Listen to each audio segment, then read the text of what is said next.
Vamos para o segundo tipo, são os métodos chamados semi-empíricos.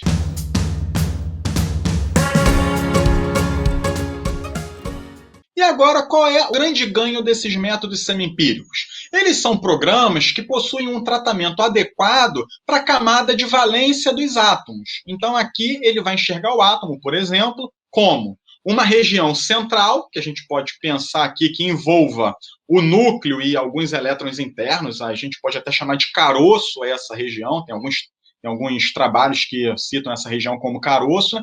E nós temos a camada de valência, que é justamente a camada mais externa. E aí eu agora pergunto para vocês, parem só para pensar, será que você ter um agora tratamento bom da camada de valência, isso é um grande ganho em termos de química computacional? A gente agora consegue descrever a camada de valência.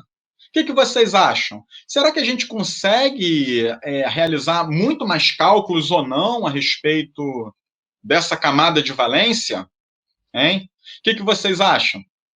Bem, quando nós botamos a camada de valência, pessoal, a gente agora ganha uma série de outras propriedades para calcular.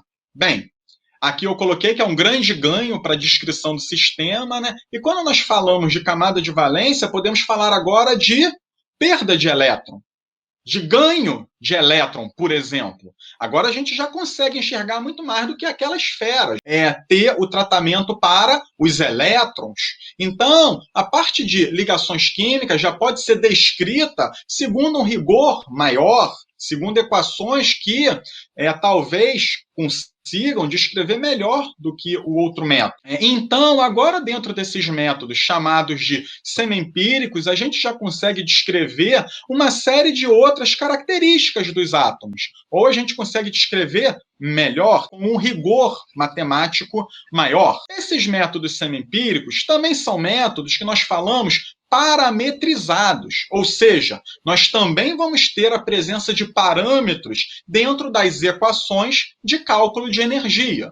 O que, se vocês quiserem jogar no Google um método semi-empírico para ver as equações e comparar, né, vocês vão ver que as equações de um método semi-empírico para o cálculo de energia, elas são um pouco mais complexas do que a que nós mostramos, que eram baseadas lá na parte da lei de Hooke, na energia de uma mola. Bem, pelo fato de ter parâmetros, né, experimentais inseridos nessas equações, nós então podemos ver que eles possuem um baixo custo computacional, ou seja, são métodos rápidos, tá? São métodos, eu assim diria, que rodam, por exemplo, a energia da molécula d'água calculada no método semi-empírico, basicamente vai rodar em poucos segundos, se não for em um segundo, né, poucos segundos que ele né, vai rodar. Temos aqui alguns exemplos de métodos semi-empíricos, então a M1, que é o Austin Model 1, que foi lá desenvolvido lá nos Estados Unidos, né? PM9, que é o método do Stuart, né? O método parametrizado 9, ele lá começou com o PM3, depois veio o PM6, já tivemos alguns PM, ele lá sempre faz a atualização. Temos o MNDO, né, que é um método bem antigo também, junto com o Mindo 3. Foi quando eu estava iniciando os métodos semi-empíricos, talvez o Mindo 3 seja de 78, o MNDO 1979, 80, mais ou menos. Depois veio o AM1, talvez em 85, o PM3 também, mais ou menos nessa parte. E aqui nós temos que ressaltar, Fernando, o método RM1. Você poderia falar um pouco sobre esse método que nos dá orgulho, Fernando? Com certeza, esse dá muito orgulho. O RM1, para quem não sabe, é o Recife Model 1.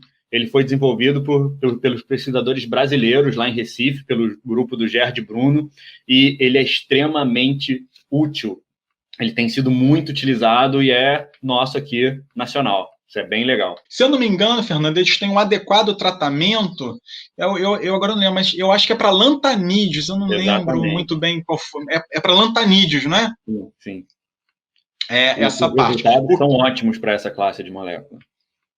O que, se você for usar qualquer outro método semi-empírico, você vai ter resultados, às vezes, até que são bem longe do valor experimental, são não condizentes com o valor experimental. A única coisa que eu acho que vale a pena só ressaltar aqui para deixar mais claro para todo mundo é, como você falou, a diferença dos métodos semi-empíricos para o de mecânica molecular é o fato da gente ter uma descrição dos elétrons da camada de valência, mas eles também são parametrizados.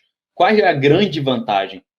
Quimicamente falando, as propriedades químicas dos elementos são reproduzidas exatamente pelos elétrons de valência. Então, você conseguir reproduzir esses elétrons matematicamente, com combinação de ter também o método parametrizado, trouxe um avanço absurdo em relação aos métodos de mecânica molecular, porque a gente tem toda essa descrição desses elétrons que são os mais importantes quando a gente pensa quimicamente falando. Então, os métodos semi-empíricos foram um avanço realmente considerável em relação aos métodos de mecânica molecular.